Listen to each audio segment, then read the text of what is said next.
Good afternoon and welcome to the very first podcast at Saud, hosted by the Girls Section. We thought what better way to start rather than with nutrition. My name is Haneen Bajan, the Senior President, and this is Hala, Senior Vice President. Salam, Hala, and Hani. Alaikum salam. For today, we have Dr. Zarina, a nutritionist. What better way to launch a podcast than with the benefits of nutrition, the science behind taking care of your body? So, Dr. Zarina, what was the passion behind working in this field? The passion is actually the old saying that we love to serve people. That's why I became a nurse, and sooner I become a academician or the faculty in nursing. I wanted to teach or impart knowledge to one student to another. What made you do the switch from nurse to Nutrition. the nutritionist To career right now? faculty in the classroom, it's a good question. It's being asked by me for a lot of times. So what is the shift? First is economic reasons. In bedside nursing, way back in my country, it's like crippling. We do not have salaries, so we move out to upgrading our credentials until we get our doctorate degree and we are capable to teach. So Yeah. the movement is like there's no difference actually. I love the patients, I love the students in equal portions. Yes. Okay, what would you say is like the biggest dietary change that we can do to improve our own energy levels? It is low salt, low fat diet. It's always the number one diet, low salt, low fat, and you have to follow the My Plate model, which is consisting of 1/2 of fruits and vegetables, 1/4 of protein, and 1/4 of whole grains. Okay. That's it. We're entering winter and, the weather becomes colder and everyone wants to get cozy with a hot chocolate and everyone starts craving sugars. So how do you recommend reducing sugar cravings in winter? It depends on the gender.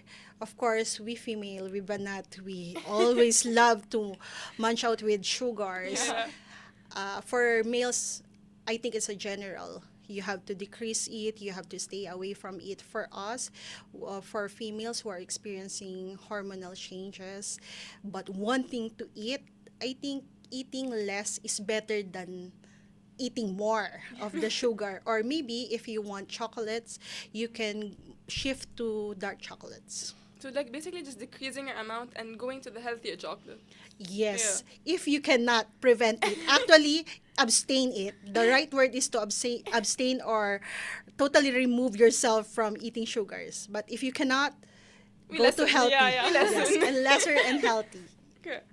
Now, what are the best foods for maintaining healthy skin and hair? Foods, you mean to say foods? Yeah. Healthy foods, how can I say that? That's fruits and vegetables, especially green leafy, and foods rich in vitamin C, the citrus fruits. Basically, it will glow up the skin. That's it. And collagen. Yeah. Collagen, yes. Are there like any like supplements that help with these, or it's just like natural Vitamins, foods? As nurses, we go for natural Yeah. first before for the medications. Yes, for the supplements, yes.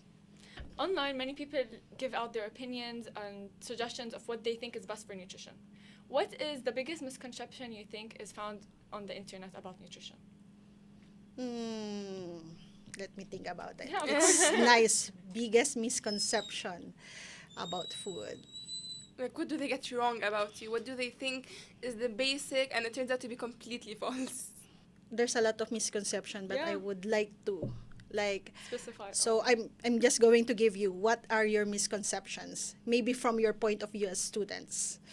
I mean, I think I personally, when we think about nutrition, we think, you have to eat healthy, Yeah, you have to completely cut cut out out sugar, you have to go on such a strict diet, exercising every single day. But I feel like the more we grow up, we start to realize It's not that extreme, yeah. at all. How about you, Hani? Yeah, same. I support her. The Like, I same. agree with her.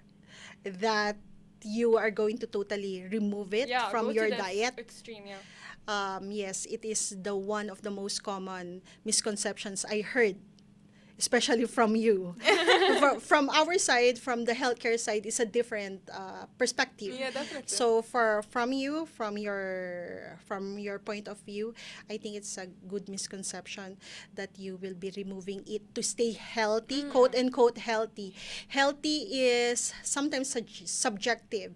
It's a case to case basis depending on the body type, depending on the health, total health Yeah. of the person itself.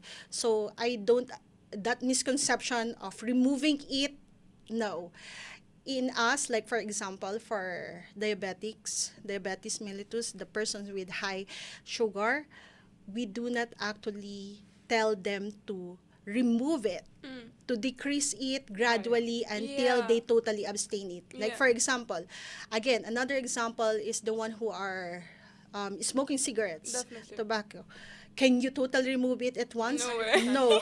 So from possibly, for example, from 5 sticks to 4 sticks Yeah. a day To to gradually until to- gradually to going to nicotine, but not vape. Vape is equivalent to Yeah. cigarettes. It's the same. So that's it. How about for water? Many people tell us you need to overhydrate and everything. What do you Uh, to comment okay. about that? The average water is 6 to 8 glasses per day. So if you overhydrate, it doesn't matter actually. When you see it in your laboratory tests, there is like over dehydration and under dehydration. So, and I don't think overhydration will be a problem for you since water is a necessity. Beneficial, yeah. Definitely. It's beneficial. You're just going to flush away the toxins and everything that is in there. Yeah, It's better over than under. Yeah, 100%. definitely. Yeah. Yes. Now, are there any natural dietary approaches to managing stress and anxiety? Like, since exam season are coming and like all of us seniors are extremely stressed from the exams we have to do, is there anything natural we can do to help manage it? Natural, sleep early, 8 hours, eat healthy, and of course, stay away from sugars because Yeah. there's a sugar rush. Yeah. Definitely, you're going to be overwhelmed with a Yeah, lot yeah. of things, Many people especially go to with sugar, yeah. especially with you because you're moving on to I think early adolescence to the early adulthood. Yes. Adding to what Haneen said, many students with exams and everything, they want to increase their memory, right? Mhm. So they take omega-3 supplements. What do you think are the benefits and risks of taking omega-3? I mean, me, myself, I used to take omega-3. I thought it would help me. So what do you think are the benefits? I believe it is similarly omega-3 is similarly how it works with vitamin B complex. With vitamin B complex, there's it's like a passageway shifting the neurons. Yeah, It's like upgrading it, making it more exciting or not exciting, alert during Yeah. the memory. But without that one, I mean, without proper diet and the lifestyle, the basic one, the sleeping habits, the omega-3 will not work on you. Yeah. So definitely, it's a combination of Yeah, so So everything. it's just The like whole life useless cycle. if you don't follow the basic things. It is, and there are researches that they said that sleeping beyond 11 o'clock will not help you with your growing up stage, and it will gain you more to the morbidity. Morbidity, it means to say you're having more diseases than that one. 11 o'clock, I do understand that here in this country, we love to have Staying up late, staying and up going late. out and doing everything. And coffee at night. Yeah. Definitely. You end up sleeping at 4, 5. Yes, if you could If you're lucky. substitute the coffee from decaffeinated, why not? Just to, Yeah. I know it's hard. It's part of growing up that you are Getting going obsessed to. with coffee and going out and doing everything. With the trends, everything has Yeah. caffeine in it, matcha, green tea, everything. It is. It is. Now, how does meal timing affect weight and metabolism? Like, when are we supposed to eat our meals in the right time? Is there specific times or does it just not matter? The average or the general nutrition advice that we are giving to all our patients and to the viewers is 3 meals a day. 3 meals a day with the proper serving. So, and you can go in between meals, but snacks only, not three big meals plus Yeah, yeah. another meals in between. I mean, big meals. You can go for light snacks in between if you're really hungry. And there are also, if you have heard maybe, that you're going to have like low frequent feeding. The low frequent feeding is that you're going to boost your metabolism that Yeah. faster. So those who are in gym or those who wanted to lose weight will have to go to the um, frequent feeding, small frequent feeding. Yeah, yeah.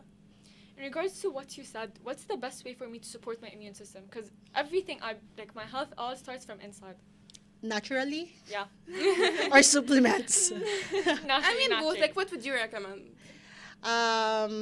Basically, naturally and food supplements will work together because the food supplements have the nutritional value of the natural ones. So, in generally speaking, what do you want? What foods to benefit you to boost your immunity? Rich in vitamin C. It's always like that, especially flu season. Winter is Yeah. coming. We have to drink a lot of fruit juices, Yeah. vitamin C, and then eating more green vegetable. We always say this one, you always hear this Yeah, one, yeah. but you never do it. So that's it. Yeah, okay. Now, like since we're discussing about cool weather, should my diet completely change for what it was in the summer, or can we keep maintaining the same exact like diet we had, or does it change? It will somehow change because during winter time our metabolism are slow. It means to say the body is metabolizing whatever we ingest is slowly. So how do I say this? Maybe the meal planning or the meal timing, what you're going to do is to eat lesser heavy food, lesser protein, I think 2 to 3 hours before you sleep with the winter. But for the summer, you need to have a lot of proteins because you're going to You're going sweat it out yeah, and exactly. plus the water. You will Yeah. not remove Don't it. It's forget plus the water. water. Yeah. Essential. Okay, so as a nutritionist, what are the biggest challenges you face? The biggest challenges are the non-compliant patients and There's patients slash students slash whoever is listening, whoever whom I talking to is the non-compliance. Despite of us nurses health educating people, don't do this, don't do Yeah. that, eat less of this, more of that, but you're not going to do it. That is our biggest challenge because that challenge is coming from you as the consumer or the patient, not with us. Yeah, yeah. With us, we did our part, but we're not going to stop from health educating people. It's our way to bring back or Awareness, to yeah. give back to the community. That's why we had this Healthy and Proper Nutrition Community Project. Thing is, it's difficult for like a student to maintain like having a good sleep schedule and eating healthy and still doing your work on time. Like honestly, I'm like suffering a lot just having to maintain everything. And sometimes someone tells you, you have to think about yourself, but then someone else telling you, like there's just a bunch of contradictory statements. So like, how do we decide what's the best thing to follow? I think you have to set your priorities straight. Mm. Yes, because we all have, you know, things on our mind. It's Yeah. 1, 2, 3, Yeah, 4. it's all positive. Even with adults, when you reach adulthood, definitely it's times 2 and Stack times 3. everything up.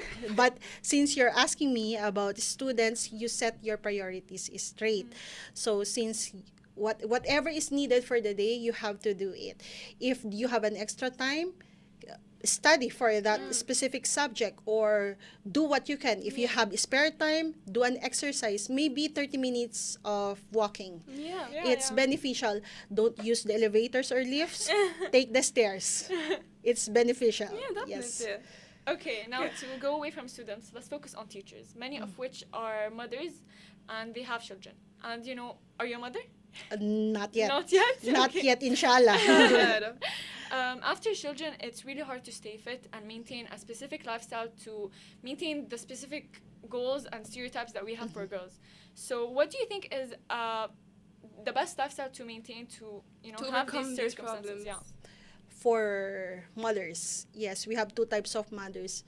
The mothers who stay at home and the working moms. Yeah. So let's tackle first for the working mom, which I am not yet. But for the working moms, what are we going to do? The common. I know it's sometimes it's a desk job. Most mothers are on the desk Yeah. 8 hours per day.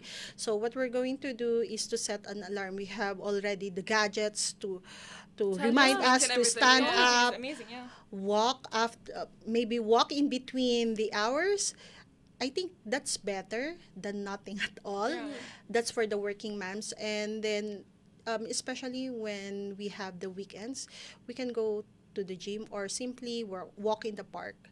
But for the moms who are staying inside the houses, I think their exercise is already there. So what are they going to do?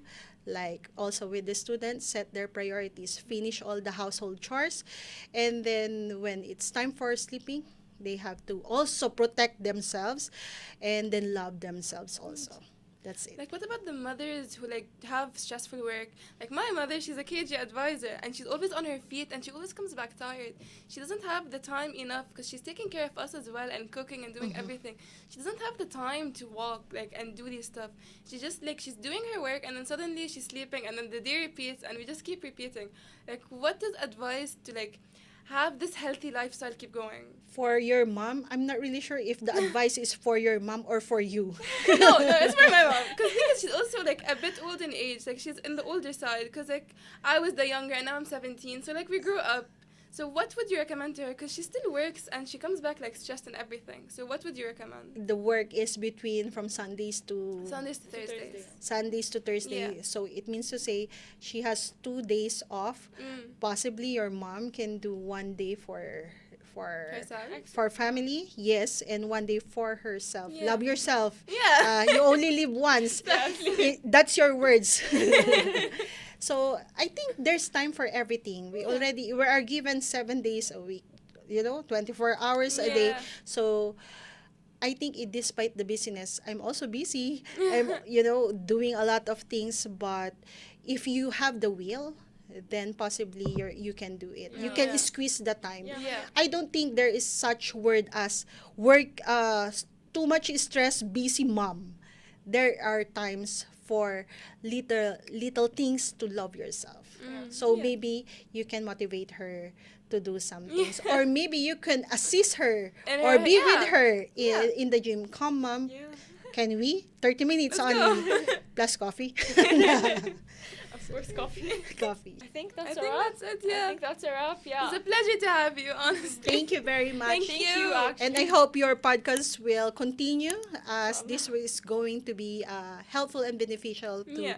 the listeners. Okay, that's it. Thank you Thank so you very much. Thank much. you.